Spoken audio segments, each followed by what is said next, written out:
Pitch criou um jogo competitivo de 2 a 4 jogadores, lançado pela BGC Editora, com mecânicas de reconhecimento de padrões e ação simultânea. Então, vamos ao setup.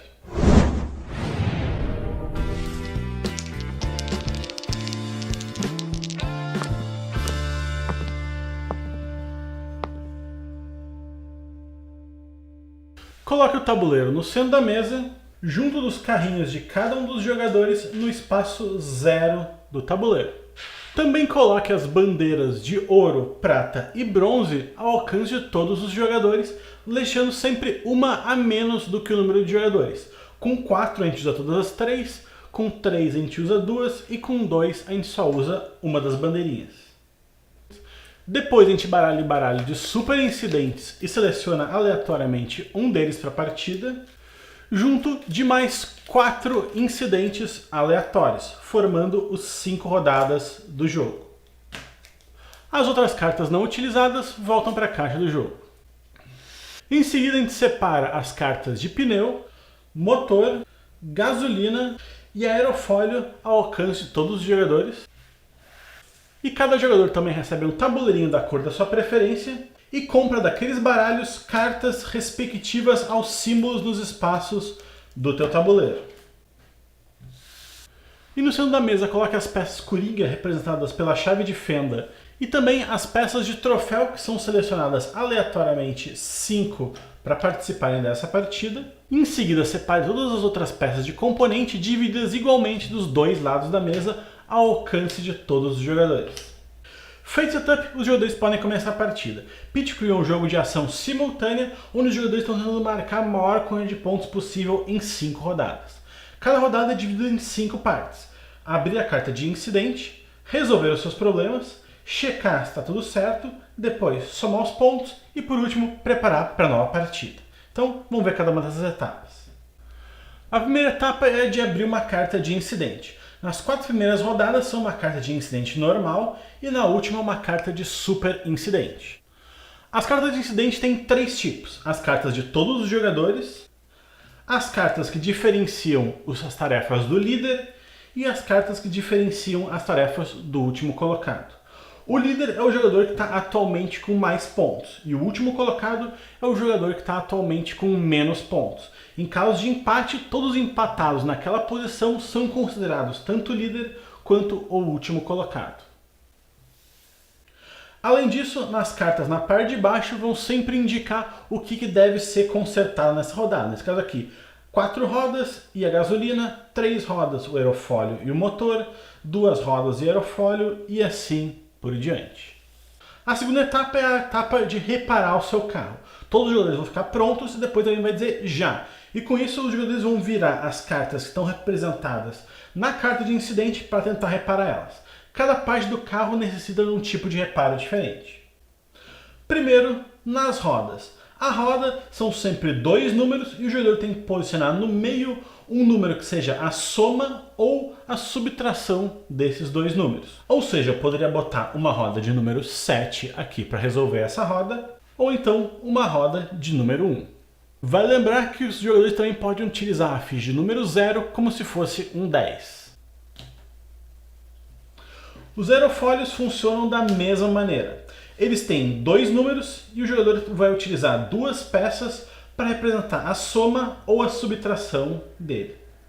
Então, nesse caso aqui, eu poderia utilizar o 81 ou então 77. Caso o jogador não tenha a peça que ele precisa, ele sempre pode utilizar uma peça coringa para o lugar. Que a primeira peça coringa que o jogador utilizar vale menos 1 ponto, a segunda peça coringa que o jogador utilizar no seu carro vale menos 2, e a terceira peça coringa que ele utilizar no seu carro vale menos 3 e assim por diante. Ou seja, é bom sempre maneirar nos coringas. Na gasolina, os jogadores sempre têm que contar com o intervalo. O intervalo pode ser o intervalo de dentro ou então o intervalo de fora. Como por exemplo aqui, eu poderia colocar 2 números entre o 8 e o 1. Então, eu poderia botar aqui tanto o 7 e o 2, quanto o 9 e o 0, já que a contagem de números ela é sempre cíclica, ou seja, ela vai de 0, 1, 2, 3, 4, 5, 6, 7, 8, 9 e volta para o 0. Então, entre o 1 e o 8, dando esse giro, a gente tem o 0 e o 9. E por último, a gente tem o motor, que é o mais complicadinho, justamente por ele se tratar de multiplicação. Então aqui, 9 vezes 3, eu colocaria 27.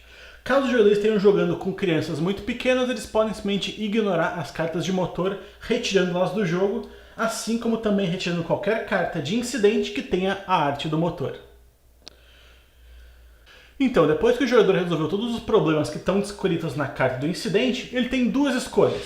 Ele pode pegar uma das bandeiras representadas no centro da mesa, ou então ele pode virar uma carta extra e tentar resolver ela. Vai lembrar que essas cartas extras que não estão sendo pedidas na carta de incidentes não descontam ponto e nem tem nenhuma penalidade caso o jogador decida simplesmente não completar ela.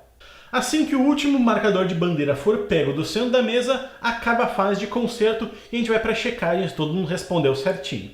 Se todas as respostas das cartas do jogador estiver certa, ele vai para a fase da pontuação. Caso alguma das respostas do jogador esteja errada, ele vai simplesmente dar o marcador de bandeira dele para o jogador que ficou na posição anterior. Por exemplo, o jogador que pegou aqui a bandeira de prata vai entregar ela para o jogador que pegou a bandeira de bronze, e o jogador que pegou a bandeira de bronze vai entregar para o próximo jogador. Caso não tenha jogadores suficientes, ele simplesmente devolve para o meio da mesa e ninguém ganha ela. Depois disso, o jogador que pegou a bandeira de ouro vai pegar uma das fichas de troféu para marcar o seu ponto e vai virar do outro lado para marcar as pontuações extras. As pontuações dependem do número de jogadores, 2, 3 ou 4, e qual bandeira que ele pegou na vez dele. Então vamos dizer que a gente está com 4 jogadores, o jogador que pegou a bandeira dourada de ouro ganha 5, depois ganham 4 e por último ganham 2 pontos.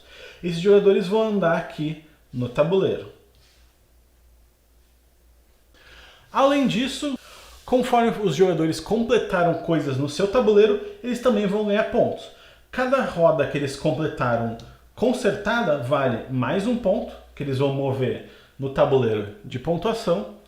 Depois, cada motor, aerofólio ou gasolina eles vão ganhar 2 pontos. E além disso, eles vão descontar os pontos progressivos das fichas de Coringa. Depois de somar as pontuações, a gente vai para a fase de preparar para a próxima corrida. A gente vai descartar todos os jogadores, todas as fichas que foram utilizadas durante essa rodada e também vai descartar todas as cartas que foram viradas para cima durante essa rodada. Em seguida, os jogadores vão completar o seu tabuleiro com as cartas que faltam. Por exemplo, essas duas aqui, essa daqui do meio e essas duas aqui. Feito isso, os jogadores podem começar a próxima rodada. Depois de 5 rodadas, o jogador que tiver a maior quantidade de pontos é declarado o vencedor. Em caso de empate, o jogador que tiver a maior quantidade de fichas de troféu, ou seja, que ganhou mais corridas, é que é declarado o vencedor. Em caso de empate, novamente, os jogadores dividem a vitória. Então, essa aqui é as regras do Pit Crew, espero que você tenha entendido tudo. Em qualquer dúvida, deixe aí nos comentários que eu respondo o mais rápido possível. Então, eu espero que vocês tenham gostado desse vídeo. Se gostaram mesmo, deixe o like. Se gostaram muito mesmo, adicione os favoritos. E caso ainda não seja inscrito no canal, se inscreva, que isso ajuda bastante na nossa divulgação do nosso trabalho aqui no YouTube. E se você for de Porto Alegre região e quiser testar tanto o Pit Crew quanto uma grande variedade de jogos, passa aqui na X, link na descrição do vídeo. É isso pelo vídeo de hoje, até a próxima!